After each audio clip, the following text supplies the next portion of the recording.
네, 여러분 반갑습니다. 지구에서 지구과학을 가장 쉽게 가르치는 진우준입니다. 구독과 좋아요, 알람 설정 부탁드립니다. 우리가 저번 시간에는 직권의 변동, 대륙 분포의 변화, 지구 자기장에 대해 알아보았고요. 이번 시간에는 이를 바탕으로 과거, 현재, 미래 대륙 분포에 대해서 알아보도록 하겠습니다. 그에 따라 이번 시간에 여러분들이 알아야 할 내용은 고지자기를 이용하여 판의 이동 속도를 구할 수 있어야 하며 판의 상대의 운동으로부터 미래대륙 분포를 예상할 수 있어야 합니다. 마지막으로 구글 클래스룸에 주어진 과제를 여러분들이 스스로 해결할 수 있으면 됩니다. 과거, 현재, 미래 대륙 분포. 첫 번째 알아야 할 내용은 판의 이동 속도를 구하는 것인데요. 화면에 나와 있는 두 가지 문제는 기존에 여러분들에게 제공되었던 학습지 중에서 판의 이동 속도를 구할 수 있는 문제를 제가 가져와 봤어요. 이 두 문제를 함께 풀어봄으로써 판의 이동 속도를 어떻게 구할 수 있는지 알아보도록 합시다. 먼저 해령 관련 문제인데요. 해령 같은 경우에는 새로운 해양 지각이 만들어지는 곳이죠. 새로운 해양 지각 같은 경우에는 또 그때 당시에 지구 자기장의 정보를 기억하고 있다는 것이 특징입니다. 지구 자기장 같은 경우에는 고정된 것이 아니라 변하는데요. 현재 같은 경우에는 북극 근처에 S극이 있고 남극 근처에 N극이 있는데 시간이 지남에 따라 이게 변하면서 결국 역전이 되면 나중에는 북극 근처가 N극, 남극 근처가 S극이 되어 이를 역자극기라고 합니다. 그래서 해령을 중심으로 만들어진 해양지각 같은 경우에는 정자극기와 역자극기가 반복되는 줄무늬 형태를 띠게 되고요. 이 줄무늬 형태를 잘 분석한다면 우리가 판의 이동 속도를 구할 수 있게 됩니다. 그림에 나와 있는 정보를 하나하나씩 살펴보도록 합시다. 일단 위의 그림을 보면은 고지자기 줄무늬가 나와 있고 그거에 맞는 나이가 나와 있습니다.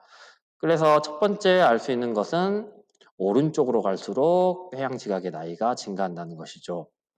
그러면 우리가 해령의 특징, 해령에서 멀어질수록 나이가 많아지는 특징으로부터 해령의 중심축이 어디 있는지 판단할 수가 있게 되는 건데요.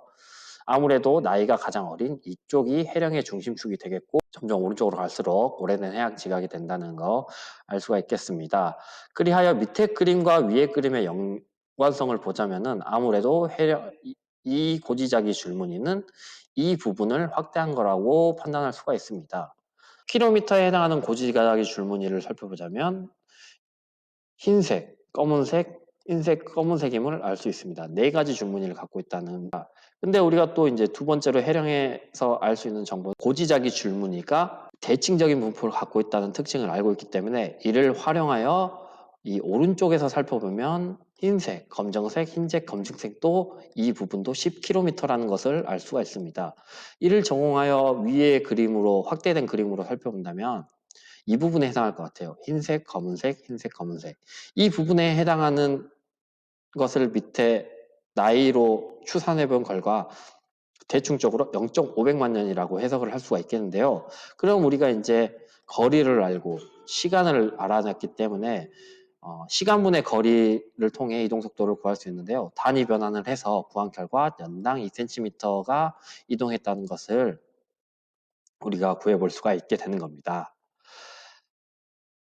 그리고 이제 두 번째 문제로 한번 넘어가 봅시다. 두 번째 문제 같은 경우 그림을 먼저 살펴보면 인도 대륙이 7,100만 년 전에는 이쪽에 있었는데 시간이 지나면서 위로 이동하면서 유라시아판과 충돌하여 히말라야 산맥을 만들었다고 하네요. 이제 지층을 분석하면은 이 지층으로부터 대륙의 역사를 알 수가 있잖아요. 지층으로부터 얻은 정보로부터 복각을 판단한다면은 7,100년 전 복각은 마이너스 49도였고 그리고 5,500년에는 마이너스 21도였고 6도 이런 식으로 6도, 30도, 36도 이러한 정보를 지층이 갖고 있는데요. 이제 복각을 알았으면 위도도를 알아볼 필요가 있는데 왼쪽 그래프를 보면 복각과 위도의 경향성을 알 수 있는 그래프가 나옵니다. 그 경향성을 살펴보면 이러한 곡선을 갖는 경향성을 갖고요. 따라서 우리가 알고 있는 복각 정보, 주어진 복각 정보로부터 위도를 판단할 수가 있습니다. 복각에 맞는 선을 올리고 거기에서 만나는 복각 위도의 경향성으로부터 왼쪽 위도를 찍으면은 그 위도를 판단할 수 있고요. 이렇게 해서 각각 구해본 결과 7,100만 년 전에는 남이 30도에 있었고 5,500만 년 전에는 남이 11도에 있었고 3,800년 전에는 북이 3도, 1,000만 년 전에는 북이 16도 이렇게 해서 위도를 각각 구할 수가 있었습니다. 그래서 이제 위도가 얼마씩 이동했는가 살펴보면 각각 19도, 14도, 13도, 4도를 이동했다는 걸 알 수 있는데 이렇게 해서 이제 이동거리를 보면은 이제 문제에서 보면은 위도 약 1도 사이의 거리는 약 110km에 해당하기 때문에 위도에다가 110km를 곱해주면 되겠죠. 그렇게 해서 각각 2090km, 1540km, 1430km, 440km 이동했다는 것을 알 수가 있고요. 그리고 사이사이의 시간을 계산해 보면은 또 시간 정보를 얻을 수 있기 때문에 이 거리와 시간으로부터 각각의 이동 속도를 구해본 결과 7,100만 년 전과 5,500년 전 사이에는 연당 13cm가 이동을 하였고 500년이랑 3,800년 전 사이에 1,700년 동안에는 연당 9cm가 이동해왔고 각각 계산해보는 거 연당 5cm, 연당 4.4cm 그래서 평균 연당 8cm 이동했다는 것을 알 수 있습니다. 그리고 시간이 지날수록 점점 이동 속도는 느려졌다는 것도 알 수가 있게 되겠죠. 우리는 판의 이동 속도를 구할 수 있게 되었고요. 이것을 정확해본 결과를 이제 지도에 한번 표시를 해봤어요. 각각의 판의 이동 속도를 구해서 태평양판 같은 경우에는 이쪽으로는 약 한 7.5cm로 섭입한다는 걸로 볼 수 있고요. 왼쪽으로는 10cm 정도로 섭입한다는 걸 볼 수 있고 오른쪽 같은 경우에는 이 정도로 생성됨을 볼 수가 있고요. 새로운 해양 지각이 아래쪽 같은 경우에는 1.7 정도로 이렇게 새로운 해양 지각이 생성된다는 것을 확인할 수가 있습니다. 대서양 쪽인데요. 연간 한 2.5 정도로 새로운 해양 지각을 생성된다는 것을 판단할 수가 있습니다. 이제 두 번째로 알아볼 내용은 판의 상대 운동의 세 가지 경우의 수만 먼저 살펴보도록 할게요. 자, 먼저 볼 거는 소멸 속도가 더 빠를 경우인데요.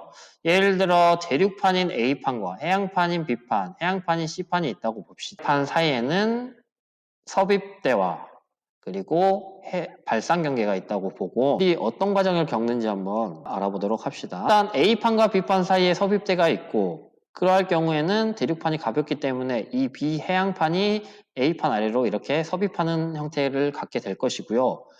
그리고 B판과 C판 사이에 발상 경계가 있기 때문에 새로운 해양 지각이 생성됨을 알 수가 있습니다. 근데 여기서 중점으로 봐야 할 부분은 소멸되는 속도, 생성되는 속도가 다르다는 점인데요.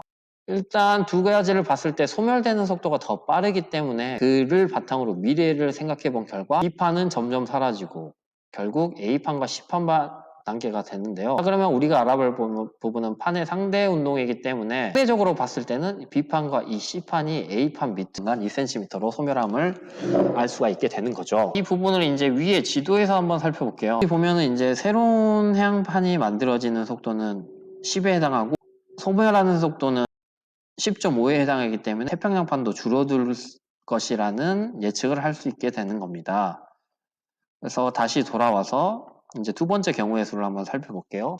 해양판인 D판과 대륙판인 E판, 대륙판인 F판이 있어요. 각 사이에는 섭입대와 발상 경계가 있는데 일단 D판과 E판을 해석해 보자면은 D판은 무거운 해양판이고 E판은 가벼운 대륙판이기 때문에 D 같은 경우가 E 밑으로 들어가겠죠. E판과 F판 사이에는 발상계가 있기 때문에 새로운 지각이 만들어지게 됩니다. 이 부분도 이제 속도를 살펴볼 필요가 있는데 소멸되는 속도가 연간 7cm고 생성되는 속도가 연간 5cm 즉 소멸되는 속도가 더 빠른데 이 그림과 다른 부분은 B판이 A판 밑으로 들어갔다면 얘는 D판이 E판 밑으로 들어가기 때문에 이 D판만 소멸된다는 것을 예측할 수가 있습니다. 속도와 관계없이 E판과 F판은 계속 새로운 해양 지각이 만들어지겠죠. 네, 결국에는 D판이 소멸해서 E판과 F판만 남게 될 것이다 라고 해석할 수가 있게 됩니다. 이를 이제 지도에서 한번 본다면은 이 경우 여기가 대륙이고 여기도 이제 아프리카라는 대륙이 있죠.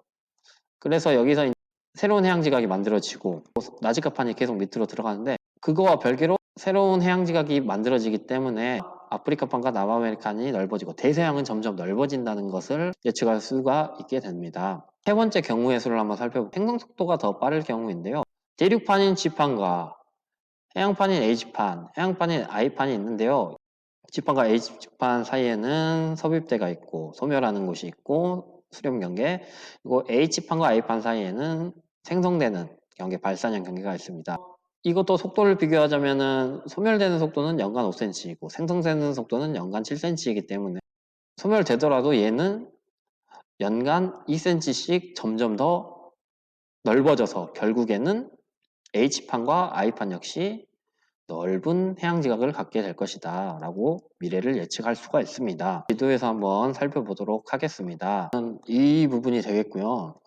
얘 같은 경우는 생성 속도가 더 빠르고 소멸 속도는 더 낮기 때문에 이 판이 점점 넓어지면서 이쪽으로 이동하는 결과를 가져오게 될 것입니다. 그래서 우리는 판의 상대 운동에 대해 알아보았고요. 이것을 다 고려한 결과 지각의 방향이 속도가 이렇게 나옵니다. 그래서 유명한 판들이 대충 어디로 갈지 판단할 수가 있겠는데요. 태평양판 같은 경우는 점점 이쪽으로 가면서 점점 없어지는 경향성을 갖고 있고, 유라시아판과 북아메리카는 서로 이제 만나서 붙는 경향성이 있고, 오스트레일리아판은 이쪽으로 이동해서 이 부분을 메꾸게 될 예정이고요. 아메리카판 그리고 아프리카판도 이쪽으로 이동할 것이다. 그래서 태평양을 메꾸고 대서양은 넓어질 것이라는 예상을 해볼 수가 있습니다. 그래서 이제 마지막으로 과거, 현재, 미래는 어떤 분포인지 살펴보도록 할게요. 그래서 과거 2억 3천만 년 전 고생대 말 중생대 초에 판게아가 만들어지고 판게아가 분리가 되고 6,500만 년 전이면 신생대인데 조금씩 자리를 잡고 현재의 이런 분포를 갖는다. 태평양과 대서양,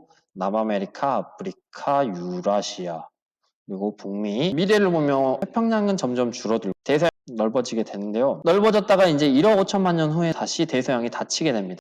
예측 본다면은 이렇게 생긴 중앙 대서양 해령이 있고 부분이 남미가 해당하고 요 부분이 이제 아프리카에 해당하는데 점점 넓어지다가 이제 점점 이게 이 해양판이 이렇게 밑으로 들어가는 결과가 생기면서 그리고 이 생성되는 속도보다 섭입되는 속도가 더 빠르기 때문에 이게 점점 다시 만나게 되지 않을까 이렇게 예측을 해볼 수가 있습니다. 그래서 10년 후, 1억 5천만 년 후 사이에 대서양이 닫히게 되면서 결국 2억 년 후 궁극적으로 2억 5천만 년 후에는 새로운 이런 초대륙이 생성되고요. 그리고 바다는 태평양이 될 것입니다. 기존의 판게아와 마찬가지로 이제 하고 싶은 얘기는 지구는 끊임없이 움직여서 붙었다 떼었다를 반복한다는 것을 말하고 싶습니다. 이것으로 오늘의 배울 내용을 마치고요. 마지막으로 한번 정리를 해봅시다. 해령에서의 고지작의 줄무늬, 지층으로부터 복각 판의 이동 속도를 구해 보았고요. 다양한 경우의 수로부터 판의 상대 운동, 섭입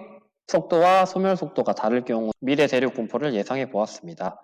이제 여러분들이 주어진 과제를 해결하면 좋을 것 같습니다. 이것으로 수업 영상 마치도록 하겠습니다.